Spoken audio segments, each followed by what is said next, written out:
This is ODAT Chat, your instant connection to recovery and community, one day at a time. This podcast may contain strong language, sexual content, and spiritual truth. Listener discretion is advised. Welcome to another episode of ODAT Chat. My name is Arlena, and I'll be your host. If you haven't yet, don't forget to subscribe on iTunes or Stitcher so you don't miss out on any upcoming episodes. You can always listen to this episode and many others directly from the website at odatchat.com. You might be wondering about the purpose of the podcast, and what I'll tell you is that besides wanting to clear up a lot of misconceptions about addiction and recovery in general, I also wanted to share the teachers, ideas, and exercises that have helped me on my own journey over the last 23 years that really fall outside the parameters of 12-step groups. So in today's episode, it's with my dear friend Mike. Mike is a really interesting guy with a fascinating story, and I'm not going to give it all away in the intro, but what I'll say is that he is a rather complex character, from growing up in Alaska to running wild all over California, to a brief stint in prison from an accident. He goes into a lot of detail about that. It's fascinating. But to turn his life completely around to living a life of sobriety, parenthood, and service. As a friend, Mike has always been willing to help me out when I've asked for it. He is a ton of fun to be around, and he has a huge heart. So I hope you enjoyed this episode as much as I did. And if you want, feel free to say hi to Mike at odatchat.com or leave feedback on the Facebook page, the ODAT Chat Podcast. And with that, please enjoy this episode with Mike. So Mike, thank you so much for joining me on the podcast today. Thanks for having me, Arlena. Yeah, I always say this. I always say, I'm so excited to have you on. But I'm actually really excited to have you on because We'll see. Well, listen, you're a man's man. You've had a lot of really interesting experiences growing up in Alaska and being like the wild and crazy guy that you are. So I've never had the opportunity to really sit you down and ask you all the questions I've always wanted to ask because it'd be weird, Well, I'm excited. I am excited to do this. It'd be fun to talk about it, right? I think so, yes. Yeah, so we have some good topics we agreed upon ahead of time that might be kind of fun. We'll see if we hit them all. If we don't, that's fine too. We're sort of, God-led at this point, and whatever comes out is supposed to come out. Okay. All right. Yeah, we were going to talk about some of your fun stories. We'll call them. Okay. And so anyway, we were going to talk about anger management. Yeah, that's right. Super fun. You had an accident a while back that led you to, was it jail? Prison. Okay. Yes. I don't know why I'm pussyfooting around this. Prison. Okay. And you and I have boys. We both have two boys that we're raising in sobriety. So I thought it would be cool to talk about, raising kids in sobriety. Like, how much do you tell them? 2 and 3 girls that were raised. Oh, I'm so sorry. Yeah. How did I leave them out? The 3 girls, yeah. How old were the girls when you got them? They were 6 months. Oh my gosh. 6 months, 2 and 3. Okay, so they were babies. So you really had them for all of their lives practically. Like, they don't have memories before you. Well, they pretty much live with their father. I mean, they have a great dad. Right, but I mean, for as far as their lives go, you've always been in their lives for as far back as they can remember. Yes. Okay, perfect. Okay, so typically how we start is I'll ask you some warm-up questions, sort of age, rank, and serial numbers so people can kind of get an idea of who you are and who I'm talking to. So how old are you? I am 52. You're 52. And what do you do professionally? I am a commercial construction plumber. I've been doing that since I was 18. Are you? Oh, wow. Yeah. Man, you construction guys. I had Jim on here, and he was gotten into the trades, and he's been doing this for decades. And yeah, so you found something you love early and stuck with it. Yes. That's pretty amazing. And listen, you've been over to our house. You've had some Bob's Honeydews. Which I saw. And actually, since you're here, I have one more for you. You got to remember, too, in construction, there was a lot of drinking and drugging. I know, right? It was attractive. Yeah. Yeah. That does tend to attract. You know what though? You know what's common about construction and like I'm in sales? They both attract the drinkers and the druggies. And we drank and used pretty freely because you're outdoors. You're in the field amongst other men that are wanting to do or doing the same things you are. Right. Yeah. And it was just easy to hide. You're not sitting in an office that's enclosed. You're outdoors. Yeah, you're outside. So that'll be fun to talk about. I'm going to ask you to share some stories about that. Where did you grow up? I was born in Eureka, California. Then my family moved to McKinleyville. And then when I was, second grade, my parents split up. So what are you in the second grade? You're 6, 7, 8? Yeah, something like that.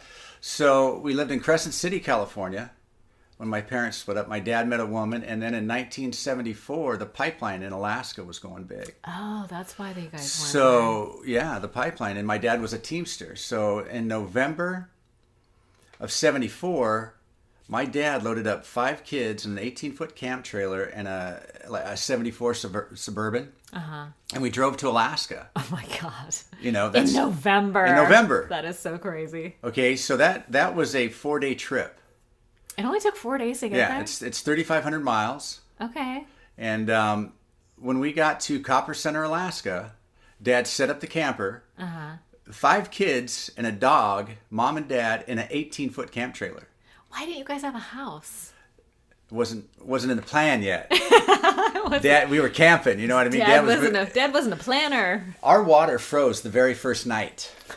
Our water froze the very first night. So what did you do? We packed water. We kept it in your 30-gallon garbage can. You kept water. You took your little bird baths. Really? Used an outhouse. Okay. That whole winter. So we got there in November of 74. In January of 75, 3 months later, it got down to 65 degrees below zero. What? And that was without a wind chill. It was walk outside, it's 65 degrees below. 65 degrees. I didn't know that was a thing. Yeah, that was a thing. So we were froze out of the camper for about a week and stayed in the hotel. It was too cold. It was too cold to stay in there. You could not. Yeah, so... Holy shit. Like the water inside the camper would freeze? It froze the first night, and it stayed frozen that whole winter.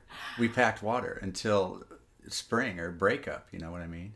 Oh my gosh. My little brother wet the bed, and his diaper froze to the wall. What? Yeah, he peed the bed, and the diaper froze to the wall. That's honest to God's truth. That happened. I didn't. Oh, wow. See, I'm such a California girl. It's like, cold for me is Tahoe, like in the 20s. The teens and 20s. I'm all, this is freezing. Yeah, so we did that, and that following summer we got a double wide. We got a 28 by 65 foot double wide trailer, and growing up in Copper Center, it was a small town. Okay. There was 2 rivers that ran through there. We fished as kids. Like I said, I was only 10 years old. And then once my older brother got into high school, we moved to Anchorage. Okay. So he was in high school, so now I'm in the 8th grade. Okay, and where are you in the lineup? There's 5 of you? There's 6. There's 6 but of you. It was a blended family. Okay. So I have an older brother and a younger brother, so I'm in the middle of 3 brothers. Okay. And with the blended family, there was 2 girls and another brother. Oh, wow. 2 girls and another boy, yeah. Okay. So Brady Bunch. Yeah, so I had a stepsister that was maybe a couple months older than me. I had a stepsister that was maybe a year younger than I was, and then my other stepbrother was 6 years younger than I was. Okay, so you had a sibling. She was in the same grade as you? Yes. Oh, okay. Now, it was Anchorage and the school you went to small enough where you guys were in the same class, or were you in different classes? Once we got to Anchorage, we were in high school. Oh, okay. So we were freshmen. Because Dad wanted to get us out of the little community and get us into Anchorage for our education, I guess, and the job that he had. So the high school was big enough to where we may have had a class together. I don't remember. But it was a big high school. I know that. Yeah, that's interesting. There was 300 plus in my graduating class. Did you like it when you guys moved up there? I mean, I'm sure that first winter must have been horrible, but once you got used to it, did you like it? I enjoyed it. You did. I liked it. Listen, you're a manly man. Thank you. Yeah, you the hunting, the fishing, the be tough guy thing. I don't mind the cold. I didn't mind the weather. I didn't mind the seasons. I loved it. But the whole the party scene. I don't know how I picked up my gene. I know my parents partied and drank and used. But your parents didn't drink alcoholically? Your dad and your stepmom? Yes. I can remember parties. I can remember there being a case of Kahlua on top of the refrigerator. And them putting my dad using a case of Kahlua. A case, yeah, because there's alcoholic behavior, right? You're not buying the bottle; you bought the whole case and take it out. A bottle at a time out of that box. Okay. It's Alaska. Was the grocery store far? The grocery store was part of the gas station and the post office, but it wasn't far, maybe 5 miles. Okay. So a case that is excessive. Right? Yeah. So, and I can remember, Dad leaving a friend's house after maybe a party. And firing off a few rounds out the window at the stop signs. I wondered how those bullet holes always got in those stop signs in the country. And it was my dad, It was my dad. Popping off a few rounds on the way home. Seems perfectly reasonable. Right? Yeah. Drinking and driving and shooting guns. Right? Yeah, you can get away with that in Alaska. You got away with that up there. That is not happening in California. It's not, no. Maybe some places, but okay. So that's interesting. So you grew up seeing your parents drinking a lot, kind of a lot. And so it seemed normal. When did you start drinking? I remember we stole a 6-pack maybe in the 8th grade. I bought my first case of beer as a freshman in high school. The drinking age was 18 at the time. Oh. Up there. Okay. So I can remember going into the liquor store, buying remember the Pony 8-packs of Miller? Remember the Miller, the Pony 8-packs, like the 8-ounce or 10-ounce bottles? Yeah. I threw a case of those up on the counter, and the gal, she rings it up, and she goes, "You got your ID?" And, I'm fumbling, looking in my pockets, and I go, I'm acting like I'm looking for my ID. Right. And I go, I must have left it on my nightstand when I got out of the shower. Yeah. Okay. Pay her, grab your case of beer, woohoo, it's on, you see your buddies waiting for you up on the hill, You get that little butterfly. Oh my God, right? Here we go. So yeah, since I've been a freshman, I've been drinking, and then freshman, okay. So 14. Did you ever get in trouble, or did you get in trouble for any consequences that first time, or how did it go down for you that first time? Like you probably stayed at a buddy's house. You remember when you tell your parents, "Hey, I'm staying at so and so's house," and your buddies, "Oh, I'm staying at so and so's house," and Yeah. You always have that one friend where the parents are maybe alcoholic, and we had that friend. You know what I mean? Everybody just go crash at his house. Yeah. And they were okay with you guys drinking? It was just his dad. And his dad was alcoholic. Yeah, he wasn't paying attention. Didn't really care. Yeah. I can honestly say I don't believe he cared. So, and then it's later on you get a couple of buddies smoking weed, and you're raised and taught to grow up, don't do drugs. But when you see a friend doing it, hey, Mike, so, take a couple of hits off of this. Yeah, a trusted friend, and sure, nothing bad happened to him, so it seems okay. Right. Oh, and you love weed like I do. Oh, huh? I do, yes. Do you? Okay, maybe you can feel my pain on this. Now that it's legal here in California, are you a little resentful, or is it just me? No, it's not just you. It's definitely not just you.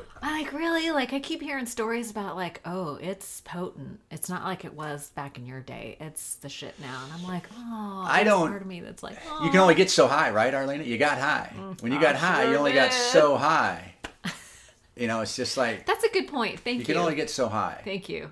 And I grew some pretty fucking high. pretty green, gnarly ganja, sticky, gooey. Yeah. Yes. Yes. And resentful, yes. But I'm the guy in the book who says absolutely no mind altering substance. Right. In the body. Yeah. Yeah. Yeah. I've lost a lot of tape measures when they've been hanging on my belt.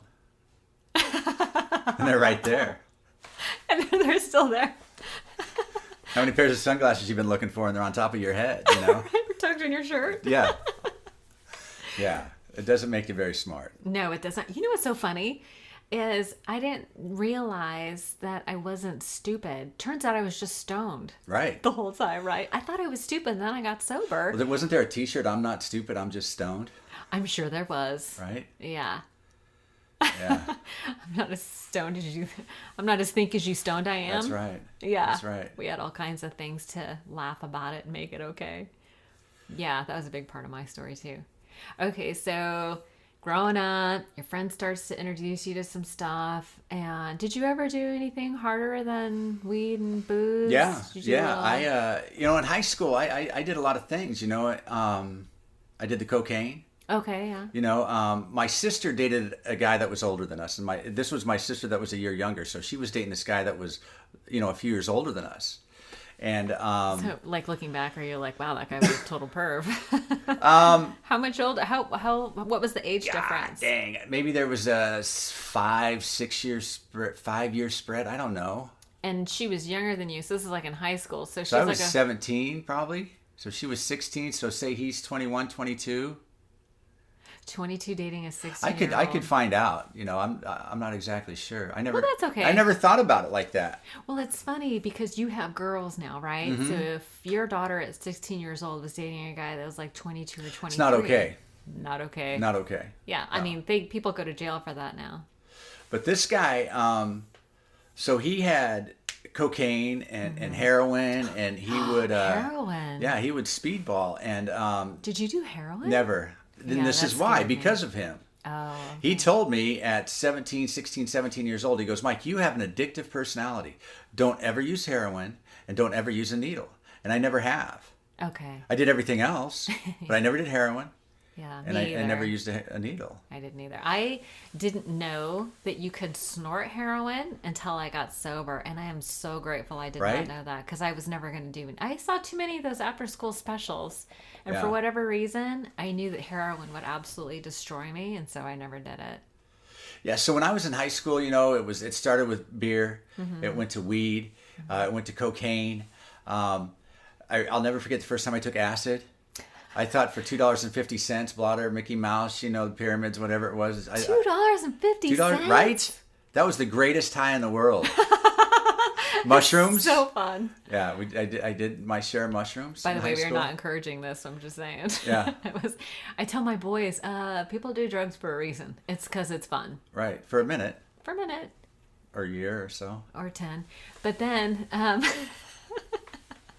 But then it's pretty soon, like, this is what I tell the kids, is that it is fun, and then you start structuring your life around that, and pretty soon that becomes your priority, and then it starts to grow and it consumes. Dude, drinking and using was my priority. Drinking Yeah. and using was my priority. I mean, I'd work hard, Yeah. but man, as soon as I was off, where's the party? Who's got what? So from the gate, you were like that?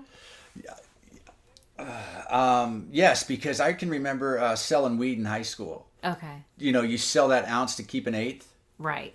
right? Yeah. You sell that 8 ball of cocaine to get your half gram or your gram. Uh-huh. And back in the 80s, I graduated in 82, so back in the early 80s, late 70s, cocaine was abundant in Alaska because of the pipeline and just... Because there was so much money? There was money, and there was that myth that it helps you work better. So you got all these guys up in Prudhoe Bay on the slope that are doing 2 weeks on, a week off. So there was I don't know why there was a lot. I was young, but there was a lot of cocaine, and by the time I was a senior in high school, I was using a lot. Yeah. So when my friends were taking SATs. I'm all, what the fuck are those guys doing in the library? They're taking SATs. They're taking SATs what's and you're SAT, taking right? LSD. Right? So it got close to graduation, and the only reason I graduated, I can honestly say this, it was my girlfriends and my friends, that helped me get through high school. So were they doing your homework? They weren't doing my homework, but they would let me copy their homework before class. Right. In certain classes. I did my fair share of that. I did graduate. I do have a diploma from the class of 82 Bartlett High. You should be proud. I am. So I get out of high school, and my dad's all, you need to join the military. I think you should go sign up for the military. And I go, no, I'm not joining the military, Dad. There's no war.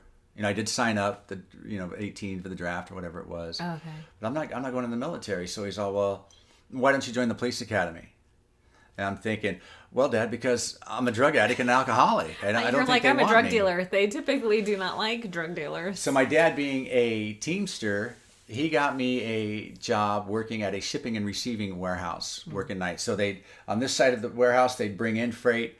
We'd take it off the trucks and load it on these trucks, and they would distribute it through Costco, Longs, Lucky's, wherever, and they would distribute the product. So that job was from 12 midnight till 8:30 in the morning. And my first night there, at 4 o'clock in the morning, they're taking breakfast or break. Mm-hmm. And they're breaking out 6-packs and 12-packs, and here I am, 18, and I'm all, ooh, yeah, it's on, I like man. this job. So you pound a few beers and you go back to work, Go to work with a buzz. Before you get to work, Wednesday night could be nickel beer at Gussie Lamore's, Thursday night at Swiftwater Bill's, it's, dollar pitcher, Friday night's ladies night. It's just, it was... Saturday night. So I'd go into work just loaded, Sunday and is football. That job lasted 3 months. It was terrible. It was like your boss drinking and stuff. There was a one-way mirror up in an office above the warehouse, and there was one of the managers stayed in there one night and watched this. A guy spilt a 5-gallon bucket of salad oil in a trailer, and you're using a forklift to drive in and out of these trailers to unload it. Well, now you've spilt this 5-gallon bucket of oil, and you can't drive the forklift in there, so now you're unloading it by hand, so it's taken 3 times the amount of time that it should have taken to do it. Okay. You guys are all falling behind.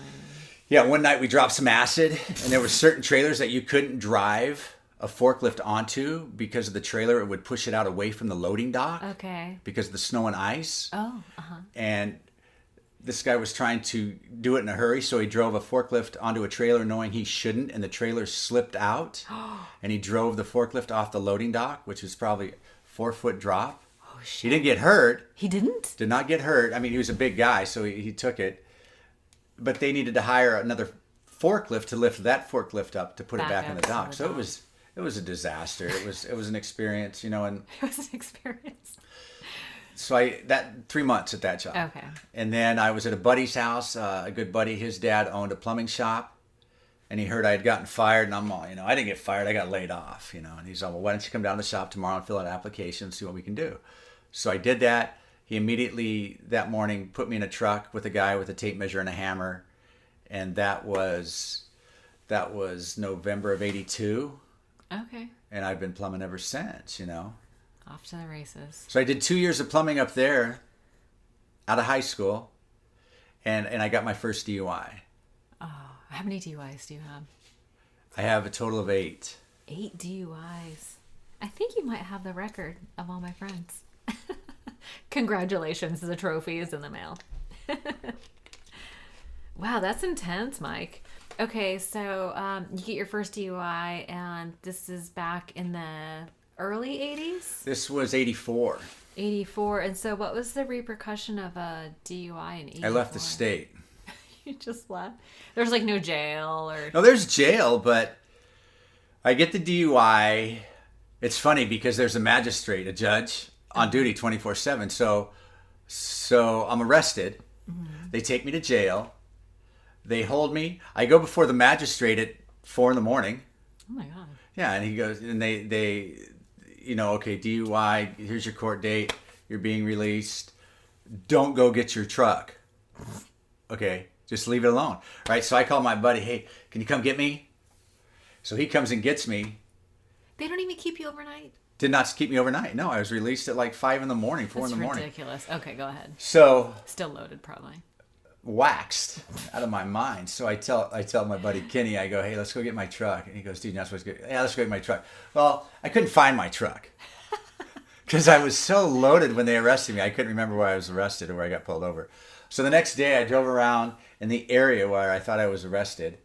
I couldn't find it, so I report the truck stolen instead of just calling down there and saying, hey, I was arrested last night. Where was I arrested?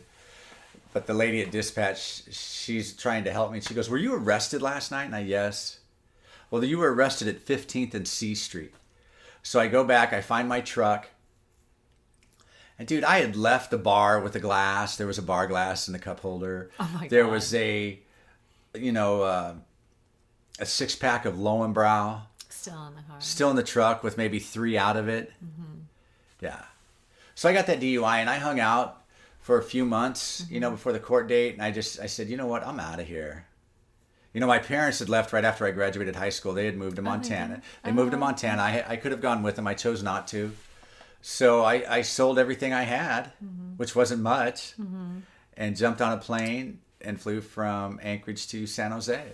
Why San Jose? My mother was here. Oh. So when my parents split up, my dad went to Alaska, and my mom was here in San Jose. Yeah. Back to mom's house. Back to mom's. And you picked up, so you continued with your trade, living at mom's. I continued with my trade. I did some concrete work. I thought that was ridiculously not for me. So, and I continued to drink and party. Okay. I just came from Alaska. Now I'm in San Jose, California. I moved here in October or November, I believe. So once again, moved in a winter month, but still, it was still nice. Nothing right? like moving in November to Alaska. And it was a culture shock. Really? Well, yeah. Because how was it different? First of all, I'm in a big city. Okay. Anchorage is a city, but it's not a big city. I mean, you drive 10, 15 minutes anywhere, north, south, east, or west out of Anchorage, you're in Alaska. Okay. You're in the wilderness. You drive 20 minutes out of San Jose, you might be in Sunnyvale, you might be in Los Gatos. Right. You're still within the city. You're still in a city. Not every other house has a swimming pool. Right. Not every other house has a hot tub. Right. The girls aren't wearing bikinis. In Alaska, they're not wearing bikinis. Well, there was Big Lake, but it was a culture shock. You know what I mean? California, yeah. Yeah. So I get here and I was the party lifestyle.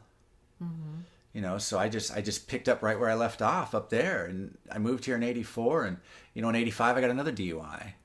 Oh, well, and so when you got the DUI, the second one, was it accident related, or they just saw you swerving and they pulled you over and arrested you? I ran a red light in Fairfield, Solano County, at 3:00 in the morning with the sheriff sitting right next to me. Bummer, dude. He goes, you just ran a red light? And I go, yeah, but dude, it's just me and you out here. Oh, it's just me and you. It's just me. What's the big deal? Yeah. Well, it's red, Mr. Walker. For one thing, you're not supposed to run a red light. That's illegal. Yeah, so. They frown upon that. And when I did come here from Alaska, I should have said this first, not a lot of computer action going on, right? So I just walked into the DMV as a 19 or 20-year-old kid and told them I'd never had a license before, and they gave me a license. Oh, wow. That was the only freebie that I was ever going to get. Had I known it, I might have done some things different. Well, what do you mean? Well, I might have not drank and drive anymore and tried to hold on to this driver's license. To me, it was something's broken in my brain to where I don't think like the normal person. Okay. There's not a lot of there wasn't a lot of respect going on back there for myself. Oh, why? Where do you think that came from? I don't know. I'd love to drink and use and party, and I thought that big shotism. Look at me. Yeah. The people. I was just attracted to those type of people. Mm-hmm. I wasn't going to church on Sunday. Mm-hmm. Had I been, life might have been a little bit different. But I was. Did you grow up with any kind of religion or concept of God when you were growing up? Yes. My parents dropped me off at the sidewalk, and we'll be back in an hour. Gosh, you know what? You're like the fourth person in a row who's told me that. Yeah, we'd go to church. Well, you went to church and. Yeah, but that's how it was, and no, there wasn't a lot of. I believe in God. Mm-hmm. I can remember getting picked up when I was a kid and getting on the bus and singing those Hallelujah songs and going to church at night and coming home on the bus, and your parents didn't go. Yeah, getting full of religion and getting high on God as a kid. No, okay, mom and dad. Not a lot of religion. Where do you think this need for using and drinking came from? Like, let me just put it in the context of a lot of people, and I'm sure you've seen this as well, have had difficult childhoods, or things happen. People develop this distorted sense of self where they think they're not good enough, not smart enough, or they were abused in some way, or had no coping skills. Like the combination seems to be lots of pain and no coping skills. And then you add alcohol into that. Alcohol and drugs becomes the coping skill. You know what I'm saying? So Does any of that fit for you?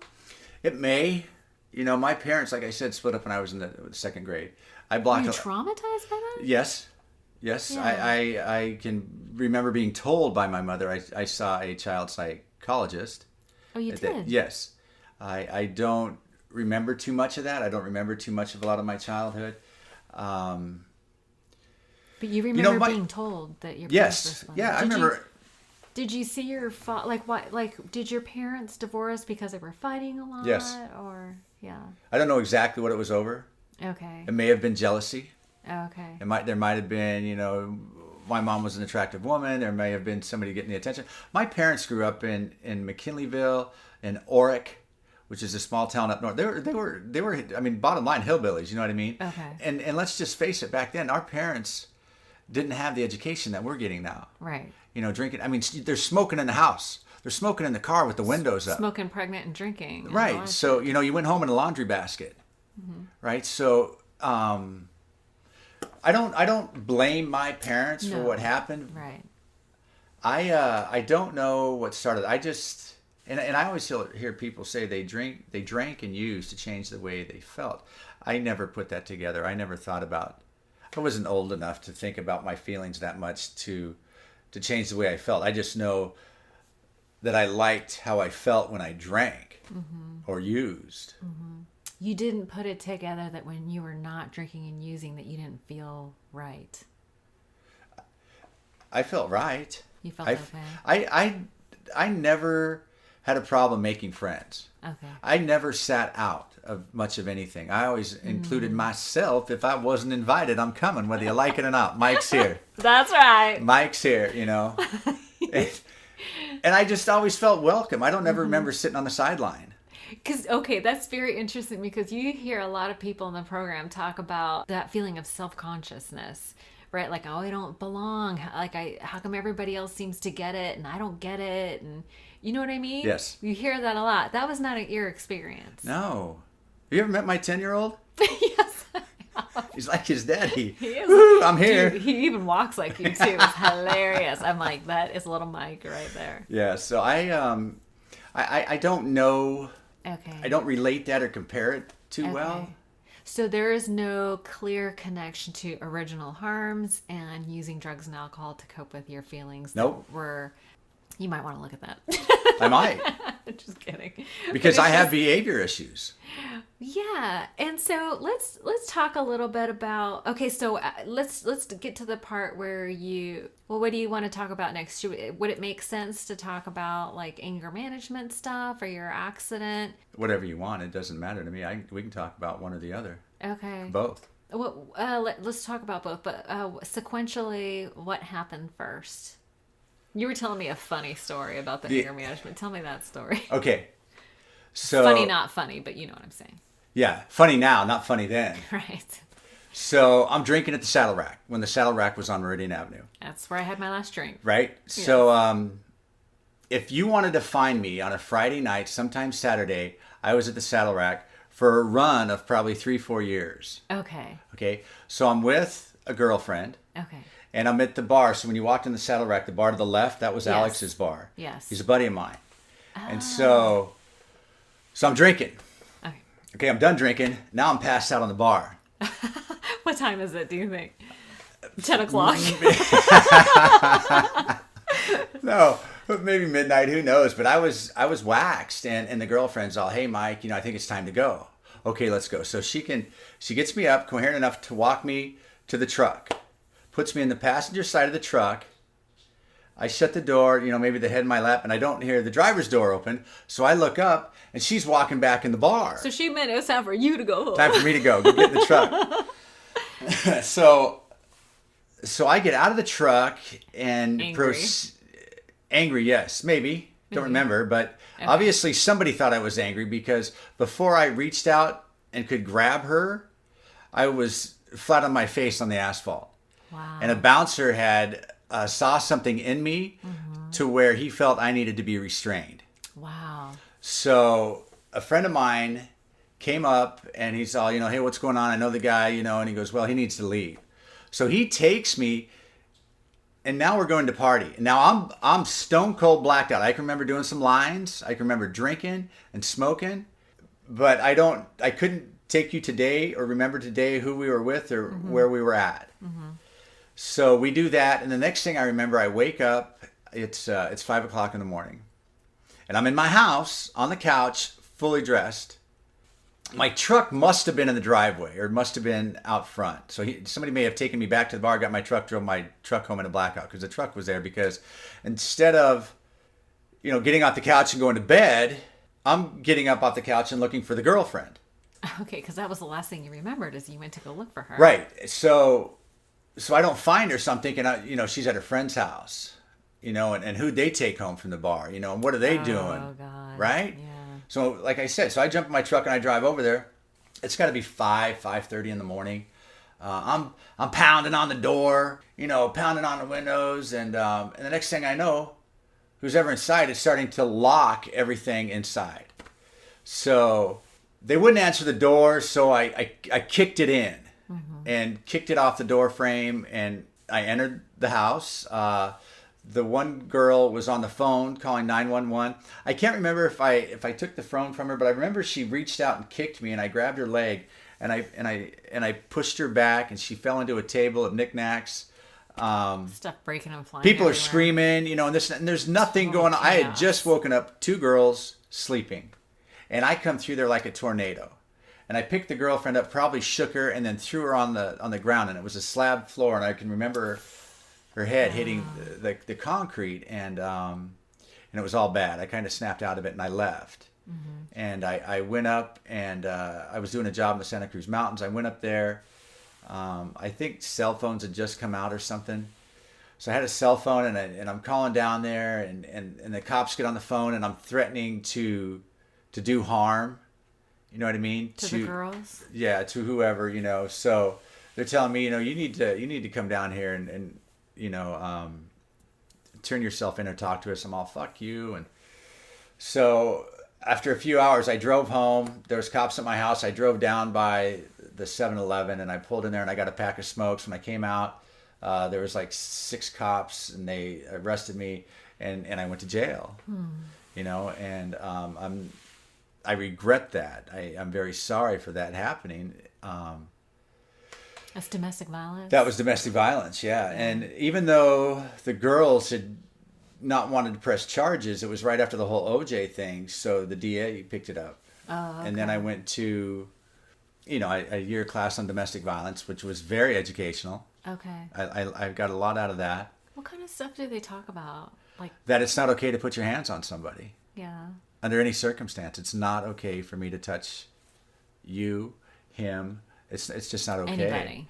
Yeah, and there's a graph of anger, and what anger looks like, and then there's a graph of what kindness looks like, and how you're supposed to treat people, and and how you're supposed to respond. You have a choice. Right. How are you supposed to respond? That's the tricky part. You have a choice. Yeah. I think it's pretty clear though, really, what not to do, because it's not clear what you're supposed to do. What do you do instead? I used to break things. When I was angry, shit was going to get broken. Didn't know what to do instead. For me, there were red flags along the way, and I didn't heed the signs. Right? I didn't know that, to recognize I was losing control and be like, hey, you know what? Let me just go away for a little while so that I can calm down. Like that was never, I didn't realize that was an option, right? Right. Or when I find myself, like when I get really pissed off, every other word is the F word, and I cannot not swear. Like when I start losing control of myself, my behaviors and those are the signs that I need to like separate, walk away. You know what I mean? So is that the kind of things that they taught you, is what to do and like look for the warning signs? And well, the warning signs, what's the first thing is I can remember, you get hot. My ears would get hot. Physically. Physically things happen, you know what I mean? A little tweaking in the mind, maybe a twitch, but I remember my ears would get hot. Oh, there was just this sensor, you know what I mean? You're like, your blood would boil. Do you think that's where the cartoon came from? Right? Like when people get pissed off and the steam comes out their ears? So yeah, so, right. And it's not okay for you to put your hands on somebody. And the excuse I use is I was drunk. Okay. Had I not been drunk, I wouldn't have done that. But there's times in sobriety that I've done things that I shouldn't have done. You know what I mean? So it's behavior. Right. It's losing control. Losing control. Right. And how do you get control? So anger management, you did that. That was a classroom setting? Yes. Were there women in there too? No. There was a woman counselor. Oh, okay. She didn't start off, but she came in there training. Oh, okay. Yeah. So that was a year. Yes. Okay. And was it like a support group type of thing? No. It was very much there classroom? There was guys like me there that had been, charged with domestic violence. Okay. Yeah. How did you feel about those other guys? Did you assess the class and decide that some guys are worse than others? Yes. Or... Yeah. But I'm no better than anybody else. I'm here, right? Mm-hmm. Yeah, I've got issues. I can be a big scary guy when provoked, or yeah, you're a big dude. Thinking I'm provoked, or it was eye-opening when they told me you don't have the right to put your hands on anybody for no reason. I'm all, what? Come on, there are certain There's got to be a reason. I can. Where is the loophole? Snap their neck. So that. It's embarrassing. It's shameful. You know what I mean? Yeah. To not be able to control yourself. Yeah. For it. And the consequences. The consequences. Not just with the law, but your loved ones. What are the worst consequences?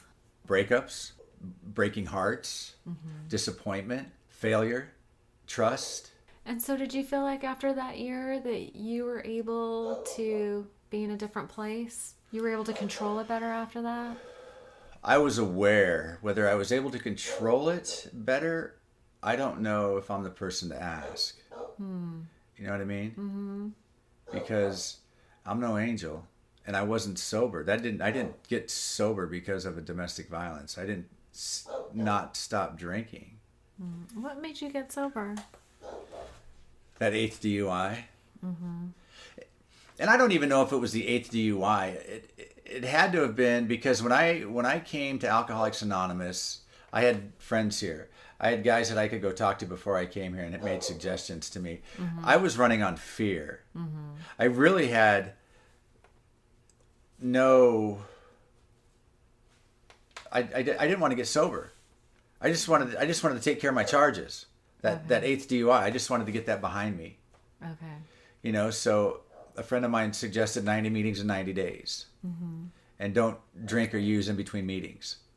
Because I had never done that. With 8 DUIs, I've been, associated with Alcoholics Anonymous, because the first one you had to do 9 meetings. The first DUI? The first DUI, they told me to go to 9 AA meetings. Okay. Yeah, and then you get the multiple offender, and then you got to go to 18 meetings, or they just increase the meetings or whatever. So 90 meetings in 90 days, and somewhere along those 90 meetings in 90 days, something happened that said, you know what? You might want to take a look at this. And that was, so the other DUIs, though, you didn't feel like it was a problem? No, but that's what I tell you. I'm missing an X and an O somewhere along the chromosome line, I don't care. You don't care. I don't care about you. I don't care about them. All I care about is me. I'm selfish and self-centered. Right. I don't think well enough on my own to make decisions to where, you know what, Mike, you've got your 3rd DUI. Maybe you shouldn't drink. Mm-hmm. I didn't have people telling me not to drink. Mike, don't drive. They told you don't drive. Don't drive. Just don't drive. I can remember leaving the saddle rack and going, you know what, I'm not going to drive. And I'd go out and I'd just try to sleep it off in my truck. Mm-hmm. And the next thing I know, I'm getting pulled over. Oh my God. In a blackout. Yeah. And the cop pulls me over. He goes, everything all right? Everything's fine, officer. Where do your lights work? My lights work. He goes, well, you're driving with your hazards. Oh, shit. Well, if you only knew. This is a hazardous situation. And when that happened, I was fighting a DUI. Oh, man. And he let me go. He did. He let me go. I talked my way out of it that night. Scandalous. And I had no idea where I was. I get back in my car, I'm all, where the am I? You were, oh my God. Yeah, driving in a blackout. Yeah, so I don't know why I did the things I did. I don't know why it took 8 DUIs. Yeah. Where did the accident happen? Was that the 8th DUI? No, that was the 4th DUI. The 4th? And they didn't charge me with DUI. They charged me with involuntary vehicular manslaughter and a felony hit and run. Holy shit! So it was Super Bowl Sunday, 1989. Wow. And I woke up that morning and told myself I wasn't going to drink today. You did? I did. Told myself I'm not drinking today. I had a couple parties to go to. So I started at Sneakers off of Wolf Road in Sunnyvale. Oh my God, Remember Sneakers? Yeah. So I started drinking there with my mom and some of her friends watching the game. And at halftime I split. And I had a canary yellow 69 Ford stepside. And I got in the truck to start it and it wouldn't start. Wouldn't start. So I asked a couple guys, you got jumper cables? No jumper cables. So I'm all, okay, I'm just going to stay here. I'm going to go back in the bar, watch the rest of the game, stay here. So I'm walking back into the bar. I'm getting to the door to go inside, and I ask a guy, you got jumper cables? I got jumper cables. Oh, shit. Go jump the truck. It's on. I get on the freeway, and I drive fast, and I drive like an idiot. So I'm going down 280, going south. I was in the fast lane. Ahead of me, there was a car that was going slower than I was, and I wasn't going to be able to continue with the speed that I wanted to go. There was a semi-tractor trailer next to me and another car behind the semi. But I was able to do a whole shot, driving like an idiot in this canary yellow step-side truck, cut between the back of the semi and the front of this car, and get over into the next lane. And what I didn't see was this 79 Cadillac. And I clipped that Cadillac, and it rolled down the embankment. I spun around on the freeway and stopped right on the side of the freeway on the same side that car was, near the embankment. The car went over and you did not? I did not. I just spun. Okay. And that car went down the embankment and rolled. So I get out of my truck and I walk around to the front, and the fender had bent up against a tire, so I wasn't driving away. Okay. And so now people are coming up to me going, you okay? You okay? Yeah, I'm fine. And then they start ripping into me. What the fuck were you thinking? You dumbass. Well, I'm not. I'm in shock. I'm not hearing any of this. So I'm looking at the car, and the car's been rolled a couple times, but there's nobody around the car. The Cadillac. The Cadillac. They're down on the other side of this hurricane fence. There's a big block concrete wall there now, but back then there was just a cyclone fence. Okay. So I went down the embankment, jumped this fence, and about maybe 30 yards away from me was a group of people. You know what I mean? And so I just assumed that whoever was driving that car is now on the frontage road. And they're dead. That's what I thought. They're dead. Okay. So there's no reason for me to stay here. I'm leaving. So I just made a beeline and walked straight down to the end of the road. It was a dead end. I made a beeline and looked, west. And I just started going west. And I was cutting through people's backyards. I could hear the sirens now. Oh, shit. So I remember walking down somebody's driveway, and I was grabbing the fence to go in their backyard. And I turned around, and there was a CHP and a Mustang. They had the Mustangs back there back then. So I went in that backyard. I took off running. I jumped the fence, and then I ended up in the Century Theaters. Oh, wow, yeah. Yeah, over there. So then I ran across the street. It was the Town and Country, where Santana Row is now. So there was a microbrewery in there. So I went inside the microbrewery, and I called a buddy of mine. He came and got me. By the time we went back by the accident, they were putting my truck on a wrecker. You drove by the accident? Oh, yeah. You wanted to go see what happened? Well, yeah, I was going back to the bar where everybody was at because I didn't know where to go. I couldn't go home. Couldn't go home. So I went back to the bar, and I just started drinking. Drink. And I didn't go home. I went to my mom's house. You must have been completely freaked out. Yeah, waxed. And I'd had some money. I was going to get some money. I was going to go to Mexico, let this thing blow over. And so the next morning I get up. It's on the news. It's in the newspaper. It was on the news. Yeah. And what did you hear on the news? What was the news report? I didn't hear it. You just saw your car or the accident? Or how'd you know it was your accident? Friend of mine told me because I saw it was in the newspaper. But, they just... You saw it was in the newspaper? Yeah, and they don't glamorize it or anything. It was a terrible thing that happened. I took somebody's life, and then I split.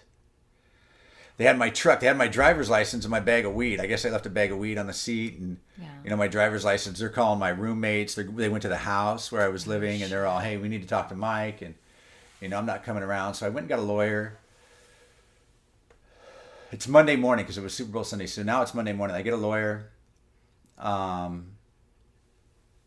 They put a warrant out for my arrest on Wednesday. I turned myself in with my lawyer. I was arrested. I went to Elmwood for 2 weeks before I was able to bail out. And the sad thing is well, when I look back on it, it's not real proud of that. But I was selling a lot of cocaine at that time. Mm-hmm. So my connection was in Hawaii. Mm-hmm. And when he got back from Hawaii, my bail was $50,000. So I needed $5,000 to get out of jail. So he gives me the $5,000. I get out. I go home. He shows up at my house. I don't even know if I've told this story. He showed up at my house with a kilo of cocaine and 2 cases of Corona. And a pager. Kilo. Yeah, and a pager. And he said, okay, people are going to call you. The guy that had this pager, he no longer works for me. And I'm going to give this to you. And this is how much I want for this. Mm-hmm. And this is when I'd like you to pay me. Mm-hmm. So I'm out on bail. Oh my God. And it's a pager, right? Mm-hmm. And people are calling me, and I don't know who these people are. Well, I need an eighth, I need a gram, I need a quarter, and I'd weigh it up and I'd go meet them. I borrowed a friend's little Dolphin motorhome. Remember the little Dolphin motorhomes, sure. The little bitty ones? Yeah. I set that thing up at the parking lot of Branham and Snell at the Safeway there. Mm-hmm. And I'd use the camper as my, that's what the car I was driving to replace the truck that I had wrecked. Right. And I'd use the payphone at the Safeway when they'd page me. Come get it. Yeah, I'm in the parking lot in the little Dolphin motorhome. So I paid him back for that. I think it was like $18,000 or something for a kilo back then, and got another one. Another kilo? Yeah, why not? You're making money. Making money. So you initially started doing this to make money to pay the lawyer. Pay the lawyer, drink, party, because I didn't stop. Obviously, I didn't stop partying. So what was your thought? So at some point you find out that somebody died during that accident. Mm-hmm. You're just trying to block out that person? Like, who was it? It was, she was a 78, 87-year-old woman. Okay, an older woman. Madeline. I don't remember her last name, but... Well, let's not give that up. Yeah, Marjorie or Madeline. So... I saw a therapist, and basically what he explained to me was, Mike, it was an accident. You didn't wake up that morning planning on killing somebody. Mm-hmm. A series of bad decisions. Yeah, so I believe in an eye for an eye. I killed somebody, now it's somebody's turn to kill me. I need to die. Really? Well, right? I don't know. I mean, if somebody killed my child right now drunk driving, I'd be a little upset, and I'd want a piece of their ass. For sure. Right? Yeah. So, and that was somebody's probably mother, somebody's sister, somebody's grandmother. So someone's friend, a lot of friends. I remember being in court, and her friends, it was filled with her friends. Her friends showed up? Oh, sure they did. Oh my God. Yeah, and I got a lot to tell about that story. I don't know how much time we have, but we have all the time we want. She landed on the hood of another moving car on the frontage road. Oh, for fuck's sake, really? When she was ejected from her car, she landed on the hood. Okay, so wait a second. Let me just see if I can understand this. So she's in the Cadillac. She goes down the embankment, and somehow she didn't have her seatbelt on. She was ejected from the vehicle, flew through the trees, and landed on the hood of a moving car on the frontage road. Oh my God! Right? That is so bizarre. Okay, so she lands on, and she's dead on. She's dead. DUI. Oh my God. Yeah. Okay, go ahead. So I was doing the whole. I'm a cocaine dealer, I'm fucking whatever, right? So I did that. But in the meantime, I date this girl, right? And for whatever reason, I tell her the story I just told you. And she goes, my friend was driving that car. Oh, what? Holy hell. Her friend was the one driving the car. And I had just met this girl. The one you were dating? I wasn't dating her. We had just met. We did one dinner, and I told her that story. I never saw her again. Yeah. Surprise. She was like, I don't think I'm going to go out with that guy again. So, right. And so you hadn't You hadn't gotten in trouble, like you hadn't been remanded into custody. No, I was out. I was out for almost a solid year before I went to prison. A year. It took him a year to. So the accident happened on January 23rd of '89, and I didn't go to prison until December 15th at the end of that year. And so between January to December, oh my God, I was a loose cannon. Whole year you were a loose cannon. Yeah, I was bad. So when you say that, what does that mean? I was just selling a lot of drugs. I was using a lot of drugs. I was drinking. I was at a lot of parties. Were you fighting, getting arrested? I wasn't getting arrested. And there was no reason for me to be fighting, I don't think. What? I wonder. Nobody wants to beat the cocaine dealer up. Oh. They want to be nice to you. They want to be nice to the guy with the cocaine, Everybody's right? trying to be nice to you. Okay, so you go to court and all her friends are there. What happens? Is it like on TV where like one side of the court is behind the... It could have been. You know James Leninger? Yeah. James Leninger was my lawyer on a few really? of those DUIs. He just passed away. He did. Okay, so he was my attorney for that DUI.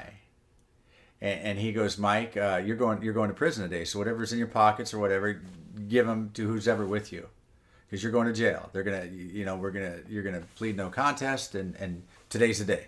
And you feel like you have this coming, like you're talking. Oh, absolutely. Eye for an eye. Yeah, absolutely. You're going to prison. I got away easy, because my lawyer said the best thing I ever did was leaving the scene of the crime.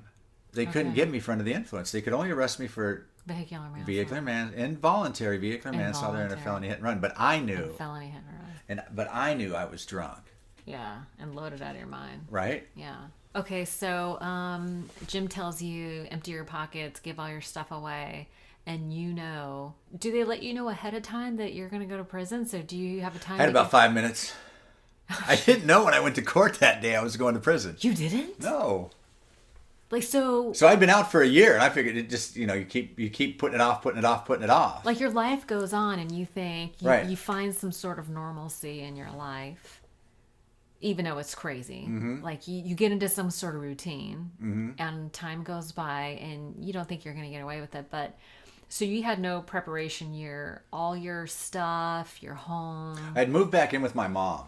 Okay, so she had my stuff. truck, and I didn't. What stuff do you have when you're? I don't know. I was 24. I had nothing. You were 24 when that happened. Yeah. Okay. So, you have 5 minutes. You're going to prison, and are you just out of your mind, freaking out? Like, what is your thought process? If I was freaking out, I wasn't letting anybody know. Were you in shock? I knew it was coming. I can't say I was in shock. No. How long did they sentence you for? I got 4 years. 4 years. Yes. Wow. Did you serve all 4 years? No, I served 26 months. As soon as I got to prison, I was a level 1. As soon as I got to prison, I got a job. I got whatever you do when you go to prison, the sandwich crew, referee on the yard, or what's a level 1 prison? Like level 1 inmate. Where did you go? I went to San Quentin. Oh God, that sounds horrible. In '89, they had just turned San Quentin into the reception center for Northern California. That means you go there and you get classified. So you got classified as level 1? Yeah, and since I had lived out of state, I stayed a little bit longer than I should have. What do you mean should have? Usually, if you're just like, if you were born and raised in California in the state, they just do a background check, and then off you go to wherever you're going to go. You're going to go to Susanville, you're going to go to Folsom, you'll go to Chino, Soledad, wherever you're going. You know what I mean? Oh, okay. They classify you, and then wherever they have a bed open, it's like distribute you out into the prison system. Yeah. So I stayed a little bit longer in San Quentin. Okay. Maybe an extra 2-3 months. I don't know. Oh, okay. Yeah, and then from there I went to Susanville. Okay. And I was in Susanville for probably 11 months, a year. Okay, so half your time you spent at Susanville? Yeah. And then I got to go to fire camp. You fight fires with the California Department of Forestry. You become a firefighter. And that seems like service work. Yeah, if you're going to be locked up, fire camp's the place to be. There's no more bars. There's no more locks unless there's a problem. Mm-hmm. I could walk out that unlocked door and just leave. Why didn't you? Well, because they'll give you more time. Now you're an escaped convict. You get escaped. You get to catch another case. You get another 16 months on your sentence, and you go back to the yard, and you will no longer be Oh, accepted I to see. camp. So you just stay there and do your time. It's easy Okay. it's not easy, but it's like I used to tell easier. people, if I had a case of beer and a lady, I wouldn't have to leave here. You know what I mean? All right, yeah. So, yeah. Okay. You didn't do the whole gay for the stay thing? Actually, I did. They call it a bush visit. You know, you sneak out of camp. You sneak out of prison in the and a middle of the girl? night after a camp, and you meet your girl, and you get your booze and your drugs, and you take those back to fire camp. You take your booze and a girl to fire camp? Not the girl. You take the girl goes home, but you get okay. your drugs and your booze, and you go back into camp. That's scandalous. It's very scandalous. But now you got weed and you got some booze. But that's the crazy thing. Everybody knows where you are because they're covering for you, and they want a little issue when they get back. A little issue? They want some of that half gallon of black velvet you got. Okay, a little weed. Okay. You know, and maybe you got a case of beer or whatever. So right. You know, but you give the idiots. You take the risk and you go out and you get the drugs and the booze and you bring it back. Yeah. Oh, okay. Yeah, I did that one time. Okay. And once in a year. It's scary. It's a definitely adrenaline rush. You're not supposed to be doing something, and you're out there doing it. Yeah. Wow. And so, but you spent a year at Susanville on the inside behind bars. Yes, in the prison. Well, what was that like? That's dorm living. So you've got in one dorm there's 25 bunk beds, so there's 50 guys to a room, and at one end is 50 guys to a room. Yeah, there's a toilet at one end. You know, maybe 4 or 5 toilets, the showers, and then at the other end stalls. There was stalls. I don't think there was doors. So you're doing You're doing what you do in front of everybody. Okay. You know, and then at the other end was a TV room. It must smell And then in between, it smells like ass, right? The whole time. The whole time. Yeah. It just And you know, you're in there with 50 guys, and if everybody was good, then you got to go out. You got yard time. You got to go hang out in somebody else's, bunk or whatever. But there was times where you're on lockdown. You know, not everybody wants to behave. Yeah. You got the Northerners, the Southerners, the Serenos, the Norteños, the Blacks, the 415, the 408, 925. It's all by zip code. Right? It's all by zip code. It's very organized. Or county. Lake County, okay. Tuolumne County, Santa Clara County. Yeah. You need a homeboy. I remember when I first went to prison. Yeah, but you have to tribe. Yeah. When I first went to prison, I'm sitting in San Quentin, and I saw a sign that says, "If you got no homeboys, you got nothing coming." And I looked at the guy next to me, I go, "What's a homeboy?" I need a couple homeboys because I got nothing coming right now. So prison. So you find your people, or did my people. They found you. Yeah. They said you come with us. Not necessarily. You just, I think once you get up to a level, maybe 2, 3, 4, 5. I mean, 5, you're probably you're probably locked up all the time. Oh, okay. But I mean, there were some things that went down between the whites and the blacks, or the whites and the Mexicans, and I did not get involved. I remember a guy approached me one time, and I said, "Look, I don't know that guy, and that guy didn't do nothing to me." Okay. Well, we need to know what you stand for, and I go, "Well, I stand for me." Okay. I stand for me, and I was like I was saying, you had to have a job. Mm-hmm. I was on the sandwich crew for a while, so at midnight till 6 a.m, you're making that mystery meat sandwich. Oh no. And you're slapping that together and putting it in a paper sack, and that sucked. Making sandwiches was bad. Oh my God. Why was that? It's just disgusting.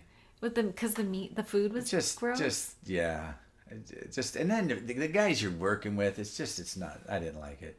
So then I got the highest pay number was $45 a month, and I was on the recreation. $45 a month. $45 a month. Okay. And I was on the recreation committee, and so I would referee. I would referee softball games, baseball games, flag football games, soccer games. Yeah, because sometimes you call a guy out and you change your mind. Well, he was safe. No, he was out. Well, what? The one time I made a bad call and I knew he was out and I called him safe. It was a white guy. Yeah, and the blacks didn't take too kindly to that. And then it's not just one at a time. I'll tell you this. I felt the whites were the biggest cowards. The Mexicans will stab you for no reason at all. Mm-hmm. And the blacks don't come alone. They come full force, and it's not just, it's never going to be one-on-one.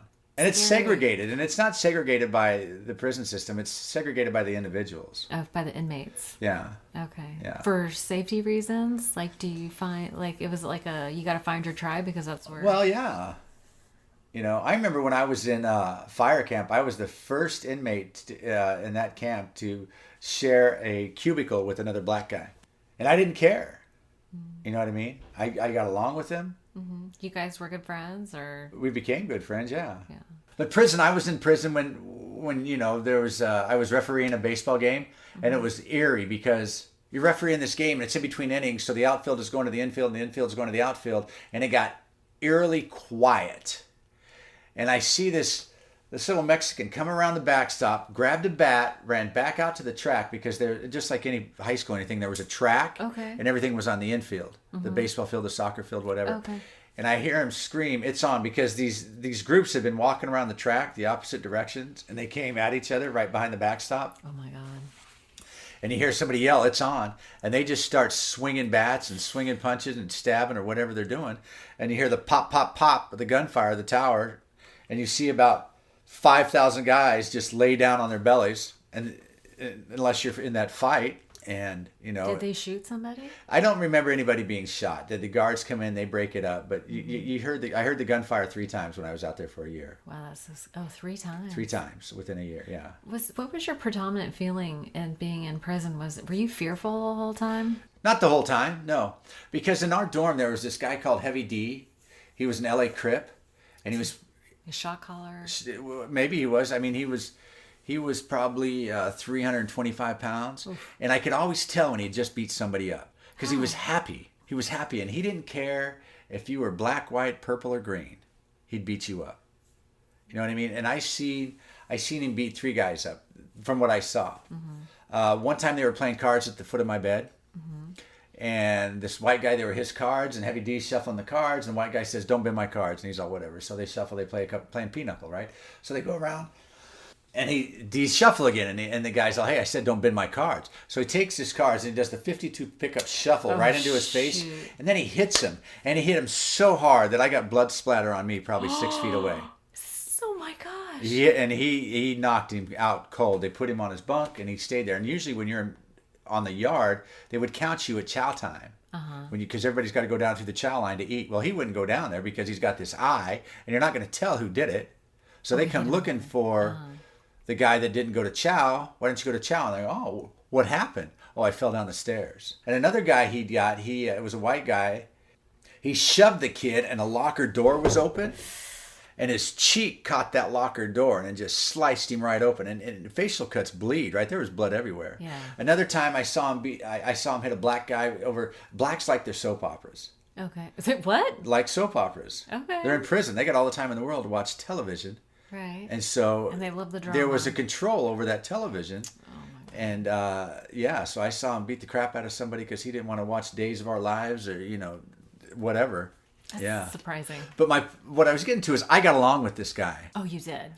Because he'd play his music at night. And I remember one of the guys coming to me, "Hey, Mike, can you tell him to turn his music down?" I'm all, "Fuck, no." No. "You want the music down? You go tell him." "Oh, man, Mike, come on. It's just fucking terrible." So I asked Deke, "Hey, can you turn the music down tonight?" Well, you know what he wants to know? What? Who the fuck told you to tell me to turn my music down? Oh, shoot. Right? And now it puts you in a bad position because whatever name you give up is going to go get their ass beat. What happened? Nothing. Oh, okay. It doesn't matter. Play your fucking music. I don't care. Fuck that guy. You do what you want to do. I'm just telling you, he had asked this and that, so it doesn't matter. Yeah. So I never. There were some times that I got rushed, and people threatening me. And once was the whole baseball making a bad call. I think that might have been the only time. But I played my cards right. I'm like the chameleon. I fit right in. Okay. You know what I'm saying? Yeah. Plus, I'm fairly a big guy, and plus, you're working out every day in there. And yeah, I remember when I got you're out. 24. I was 25 by then. Now, right? 25. Okay. Yeah, I was at the prime, right? And when you get out, it was when you get out and you're on the streets, people look at you different when you're fit or whatever, right? They do, yeah. Right, and you're like. And well, you're carrying this, girls do. and I probably carry a little bit of that today yet. Like I'm still in the yard, like I need to impress somebody, and that causes problems. You know what I mean? And do you think it attracts negative attention? No, I'm talking about myself as my behavior. Sometimes I think I'm still in there, And I think I need to act like this big tough guy, and I don't. You don't. I need to be a kinder, softer, gentler, easier to get along with Mike. Yeah. And I'm not always that guy. Maybe you're not always that guy, but I've seen you personally do a lot of service, right? I've seen you do service. I know that a couple of times when I've been in trouble, you drop what you do and you come help me. Right. So I don't know that other Mike that you're talking about. Right. But we do a lot of good things. Right. Doing a lot of service. We do a lot of good things. So it is sort of an interesting scenario where we just try our best to be good people. And I know you to be a good man. The majority of the time. Thank you. Right? You're a good dad, and I know that you struggle with anger issues, and we were going to talk a little bit about, and thank you for sharing all that. I mean, but I know that was a difficult period for you to come back from, because it is hard to integrate back into society and Well, that's the thing. I didn't quit drinking either, Arlene. I still got 3 more DUIs after that. I mean, how sick is that? So, okay, but let's wrap it up on the using part. So after the 8th DUI, you start coming into Alcoholics Anonymous. You don't want to be sober, but what happens? The message takes hold. I heard a man speak at the Saturday morning think tank. Something just made sense, and I'd been sober for maybe 3 months, 4 months at that time, and it just made sense, and it started getting easier. My case came around, for the DUI. I got house arrest, which was surprising. I put myself into an SLE. I did 90 days in an SLE. So when the court case came around, they gave me credit for 60 days. So I did 30 days on house arrest. But I was, my story. I started smoking weed. Right. Remember? Yeah, I do. So at 8 months sober, I started getting high.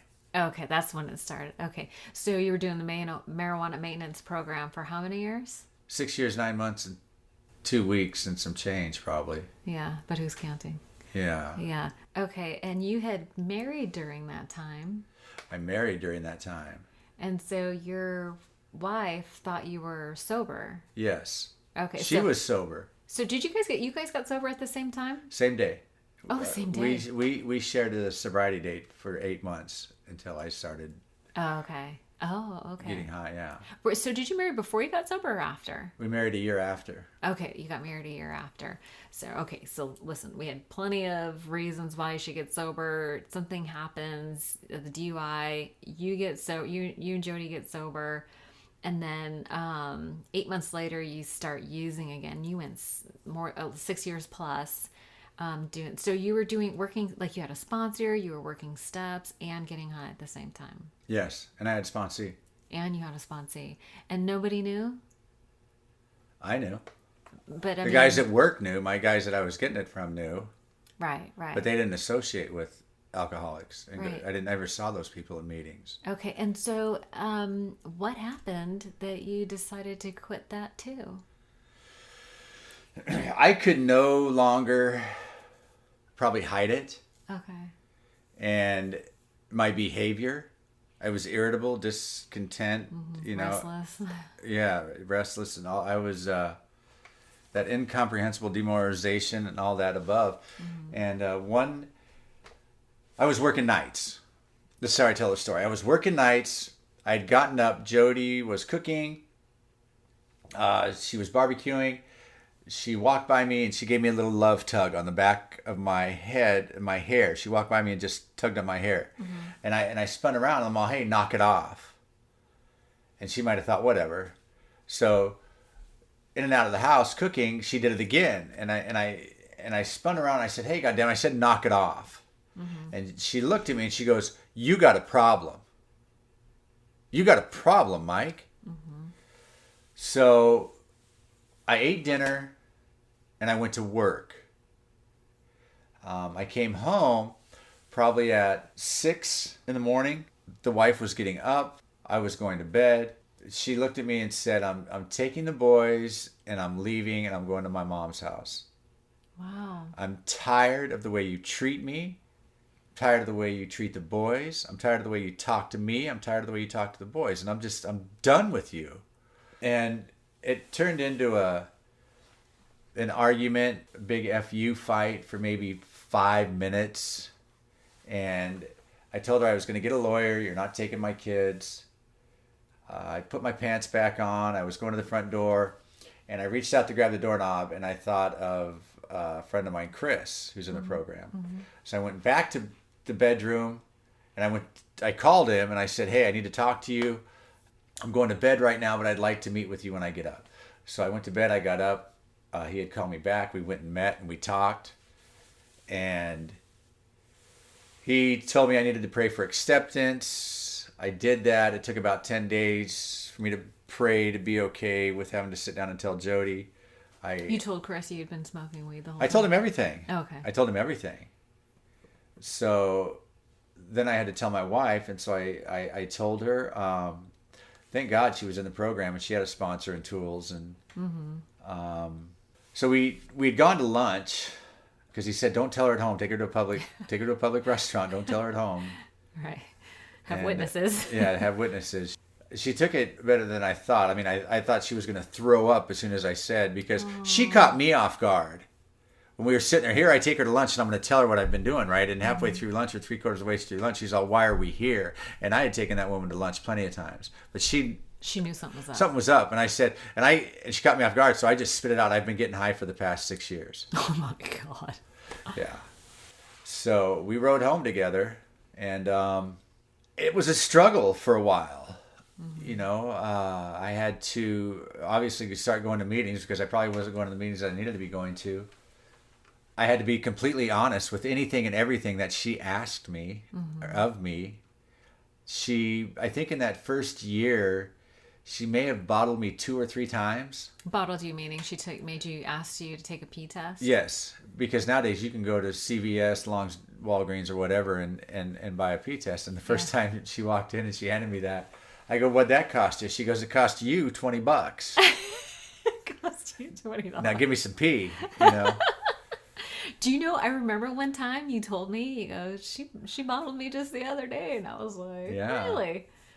And I didn't have a problem. I was happy to give it to her because I knew I was clean. Yeah. I think the third time I was a little pissed, but you know, I do things that may spark the fact that I might look loaded or I might act loaded. Yeah. So every time she did that, I gave it to her because, you know, to this day, since my sobriety date of July 10th, 2008, I've been sober, you know, so, and I don't question my sobriety.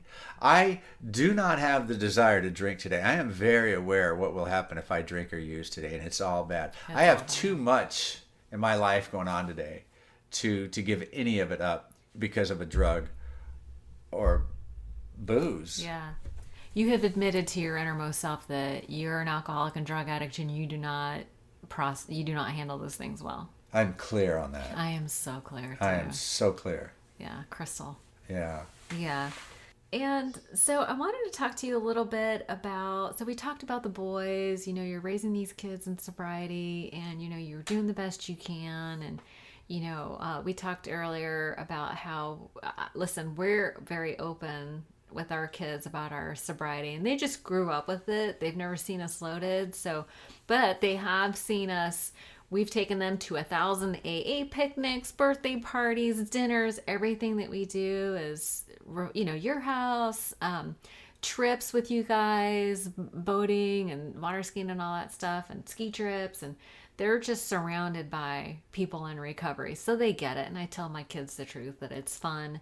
It's fun with problems. And then it's problems. And by the way, you have the crazy star chromosome. So you need to be very careful. So do you have you gone through that whole thing with your kids as well? Like they're clear that mom and dad don't drink for a reason? Yes. Okay. Yes, and my son, my 13-year-old, so he's in the 8th grade, and he's getting ready to go to high school. And he's a straight A student, you know, and I talk to him, you know, I'll pick him up, ask him, how's your day, how's it going? I go, hey, you hear, you know, your buddies or you hear other people, because is it starting the middle school is on the same grounds as the high school. Okay, so they have high school kids there. But they keep them separate. They keep them separate, and times are different. The starting times and the getting out times are different. Yeah, my kids have the same exact scenario. So I go, do you hear him talking about smoking weed? Yeah. Okay. Oh, really? Oh, yeah. Yeah, Is it a public school? Mm-hmm. Okay. So it's out there. Yes. And you can't hide them from it. My parents, they couldn't hide me from it. No, you can't. You know what I mean? But my parents didn't talk to me about it like I'm talking to my kids. Mm-hmm. I give my sons anything and everything that they want. That they need. I take care of my boys.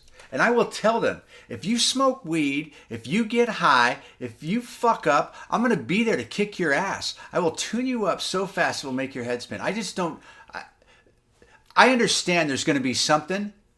There's going to be some kind of usage. There's got to be some kind of... Maybe there doesn't have to be. Maybe you never have to experience it or, do what your dad did. But I let him know it's not okay. And my son's very involved in sports. Mm-hmm. And I've explained to him, son, if you do that, your sports, I can tell you right now, it happened to me, they just go away because they don't matter anymore. Mm-hmm. That drug, that liquor becomes more powerful than any sport. Yeah. And my wife also, we talk to our boys about it, and the girls are older. Right. And one of them struggles. Mm-hmm. So the boys see that. Okay. And they're aware of that. And we talk to them about that. Okay. So it's a different time today than it was, I think, when you and I were kids to where our parents didn't talk to us about it. Yeah. Go ahead. I'm sorry. And just the stuff that's out there. I mean, Jesus Christ, there's fake cocaine. Mm-hmm. There's fake weed, this synthetic drug. Oh, that freaks me out. Right? The guy snorts some synthetic cocaine and he's out there licking the concrete. He smokes some freaking pot. 4 hours later, he's dead. Right. Yeah. And I'll sit down and I'll watch that stuff with my kids. And does it scare them? I hope so. Right. I hope so. It's not worth a risk. And it's just like you said, us doing the water ski trips, mm-hmm. the snowboard trips, the picnics, the dinners, the parties. Mm-hmm. Our kids are involved. I'll never forget one summer my son told me, he goes, Dad, we go to a lot of parties. I go, I know, isn't it great? Yeah. And nobody's drinking and using. Yeah. So they know that you can have a good time without doing that. Here's another thing that I think is really interesting is that we're in a group of non-perfect people, right? We take trips together. Shit happens. People have personality. We all have strong personalities. We don't always all get along, but they get to see how we resolve things, right? Sometimes we make mistakes. Sometimes we don't act the way we want to. We're wrestling with our own feelings, right? And we're doing the best that we can. Yeah, we will shame you and we will pick on you until you cry, and then we just make fun and laugh at you. That's how we work it out with each other. It's not true. Maybe a little true. Maybe a little true, but we do have conversations. We go talk to our sponsors. We work our shit out. We figure out what's going on with us. We do self-examination. We struggle. We wrestle with these. We get in touch with our feelings. We deal with our feelings. Yeah, and sometimes we deal with them who does poorly. That? Yeah, I don't know. Sometimes we deal with them poorly. Sometimes we rise to the occasion. I have seen it all. We do it all, right? And but the point is that our kids see us try to be better people. They see us be human. And I think that we're teaching our kids how to cope with feelings by example, right? I hope so. I think that's a good thing. I think our kids have a chance. And listen, you've been studying something recently that I wanted to ask you about because, I wanted to talk about it because with just these 4 agreements, it seems like a very simple guide or structure that kind of addresses everything, right? So the 4 agreements. Do you want to review the 4 agreements? Yes. Yes. So this book I saw. Tell me about your experience with it. I saw this book on my wife's nightstand. And I've seen it there and seen it there and seen it there and seen it there. So I don't read anymore. I'm not in prison. I don't have the time to read. I'd rather watch. You said that. That's the funniest shit ever. I'm not in prison. I can't read. Right? So I'd rather watch television than read a book. I'm just that way. I'm just that way. So right now I'm out on an injury through work. So I'm tired of watching television. You can only watch so many hours of television, right? Yeah. So I was at ODAT.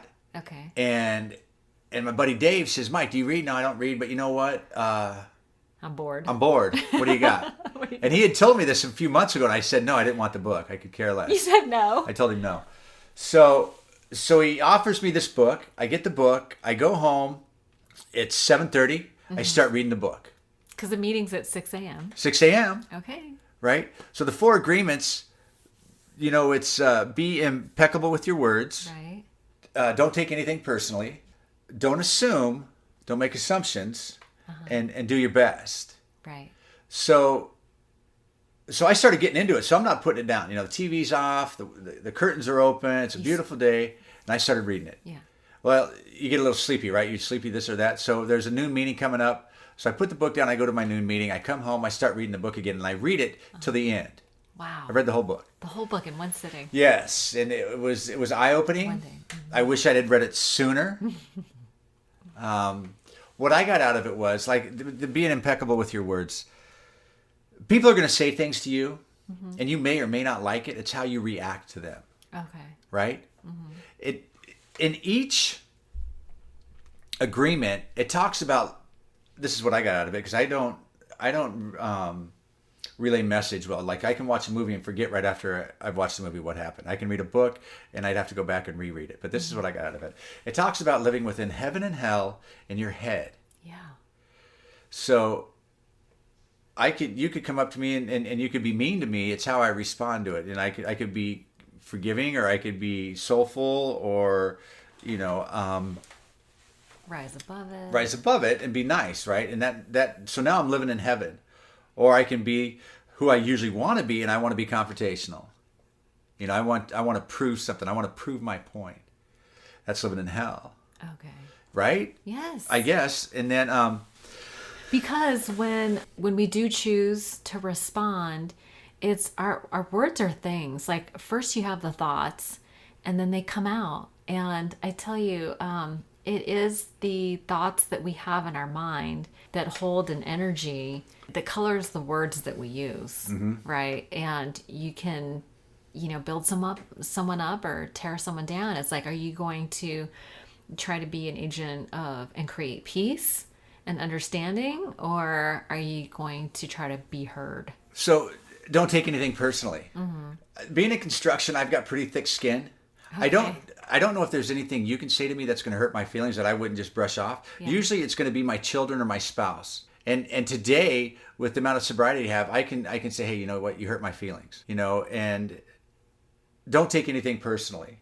But sometimes I think it's the spouse, the ones closest to it, that know us the best, that cut our skin a little bit. You know what I mean? Because they know you. It's like, oh, you know me better. You should know my intentions, or you should know my heart. You should know that I didn't mean it that way.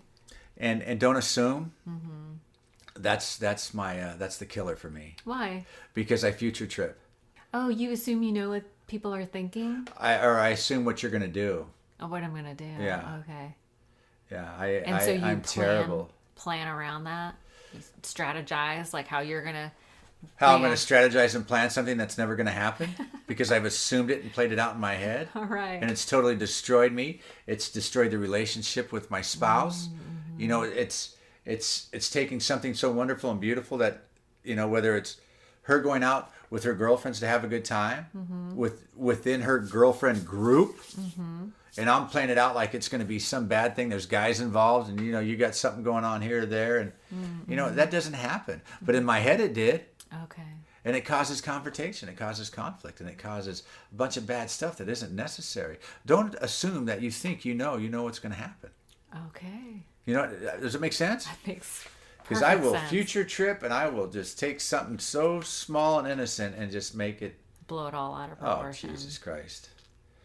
Say you and Jody go shopping. The next thing I know, you got male strippers running through here, and it's a freaking free fall orgy or something. You know what I mean? Yeah. Ew, boy strippers are gross. Lady strippers, maybe. Who knows? They're not. I know. No, me and Jody. And be your best. I wish I could say I always do my best. I fall short. Do you feel like, so that's an interesting one, because I feel like my best is different on different days. Like some days, if I start my day with a meeting, or if I connect with my higher power, if I feel connected if I start out my day from that place, then my best is better. But there are days when I'm late for work, I feel grouchy, I started checking email before I did my prayer and meditation, you know what I mean? Then I just started working and then I was off to the races. And next thing you know what I mean? It's like there was no connecting with God. My best on those days is totally different. And my day's usually a little bit shittier. I've been out on an injury right now, so I've been going to ODAT a little more frequent. And I don't do that because normally I'm at work at 6 a.m. Yeah, me too. So now I'm able to go. And what I love about that meeting is before you start your day, you've already said 4 prayers. Yes. Right? 2 in the beginning of the meeting and 2 at the end of the meeting. Yes. Yeah. I love that. Me too. And I mean, I love the people. Mm-hmm. That's a really special group. The secretaries, the chairs, the shares. Mm-hmm. What a way to start your day. I mean, how lucky are you if you can get in there at 6 a.m.? Do you know that there's a whole group that meets for coffee before the 6 a.m.? I see them. I know. I see them over there. Facebook. How can you not? I know. They're always posting pictures on Facebook every 5 minutes. Bless their hearts. Right? Yeah, they're having a good time. We're early risers. I mean, you're not hungover. Why wouldn't you be there at 5:15 or 5:30? Because maybe you're normal and you sleep right until 7 like a normal person. There's all different kinds of us in here. I know. Right? I know. Yeah. I love getting up early. And listen, we're in that room and the sun rises while we're in the room. I love that because I'm with you up against the wall. Yeah. I don't have my back to it and I can watch it. We all have our assigned seating. Right? Where I can get somewhere where I can take your inventory and make sure I can judge and and do what I do. You mean get spiritual? Get spiritual, yeah. Connect with God. I have bad habits, some never change. I'm trying to soften them, I'm trying to get better. Yeah. That's why I'm still here. Listen, we're all trying to get better. Right? And I think we are. I know I'm better than I was yesterday. We're better. That's right. I heard somebody say, had nothing to do with me. Maybe a guy asked his buddy, how you doing? He goes, if you want to know how I'm doing, ask my wife. Yes, I heard that. Don't ask my wife. Don't ask your wife? You're telling me don't ask your wife? I'm not the best I can be all the time. You know what I mean? Yeah. I need to do better every day. Mm-hmm. Every day, check myself. I mean, how lucky are we to have our spouses, our kids, people in our lives? Mike, we are so lucky. Right? We are so lucky. So don't take advantage of it. Don't take it for granted. We're coming up on our time, but the last thing that we'll wrap up with, what is your daily habit, weekly habit? What are you doing on a regular basis to help you stay sober? I talk to an alcoholic every day. Mm-hmm. If not 1, maybe 2. I share my experience, strength, and hope with somebody along that line, a little piece of it. I'm in construction. I'm still around a lot of guys that drink and use. And a lot of these guys know that I don't. Mm-hmm. But I live vicariously sometimes through them. So I try. Lately I've been going to two meetings a day because I'm not working. Right. So, but my norm is maybe 3 a week. Mm-hmm. I heard a friend of mine say he tries to not let it go 2 to 3 days go by without a meeting. Mm-hmm. Makes sense. Yeah. My other buddy says he never heard anybody go out on going to too many meetings. Right. That's true. Right? Yeah. So what do I do to stay sober? I think about what I just shared with you and realize that part of my life is over with. Mm-hmm. I'm done. I'm clear that I no longer need to drink or use. Mm-hmm. I'm clear on that. I have a life. I'm blessed. I have what I need in life. I have a great family. I have a good job. I have a wealth of friends. Mm-hmm. I could pick up the phone and within 2 or 3 calls, somebody's going to answer, if not the first one. You know what I mean? Right. I meditate. I started meditating recently. I don't know if that helps me not drink, but it helps me with how I feel. Yeah. Wow. That's a good coping skill. Right? Mm-hmm. What do I do to stay sober? Right? That was yeah. What do you do for your sobriety? Just stay in contact with another alcoholic. Don't drink, and be clear on the fact that I can't drink. Right. And whenever I think I can, I will play that tape all the way to the end. Does that thought still come up for you once in a while? I shared at a meeting the other day. I was on a job site a while back, and it was 5:00 in the morning. It was quiet. It was cold. we were trimming out this kitchen, and I could have swore I heard the old like a can opening. Yeah. And I could have swore it smelled like Coors Light. And I could have swore I tasted it. And it was weird, and I giggled. And I was by myself, and I'm kind of looking around. Did that just happen? Maybe you're just having like a little acid flashback. Right? Yeah. But that, I could have swore I smelled it and tasted it. Wow. And I hadn't had that feeling in a long, long, long time. Yeah. But It's still there. I'm an alcoholic. I had a little slip on the marijuana maintenance, but I didn't drink when I was out doing that marijuana maintenance thing. I was clear on the fact that I could not drink and hide that. Right. And I'm clear on the fact that I'm an addict.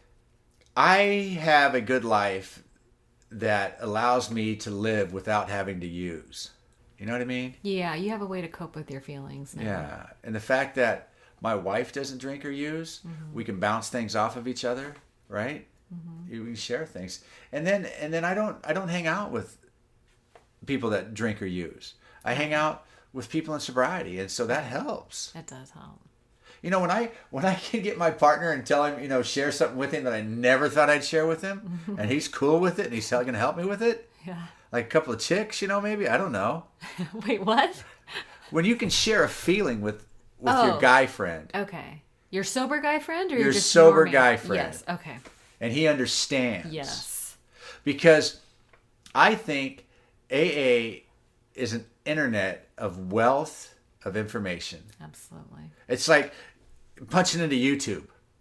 You know what I mean? Absolutely. There's somebody in AA that's gone through what you've gone through. So, yeah, that's what all you got to do is that's all I plug in. do. Just plug in, yeah. Yeah, and I know you do a lot of service. Yeah, I try. Yeah. I could do more. We all could do more, but you got to keep it in balance, right? Well, Mike, thank you so much for sharing all that. Listen, I got so much out of that. I really appreciate you coming. I adore you as a person. Thank you. I think you're a good man. Thank you. I think you're a good woman, and I you. enjoyed this very much. I appreciate it. Well, thanks for coming. My pleasure. All right. Good night.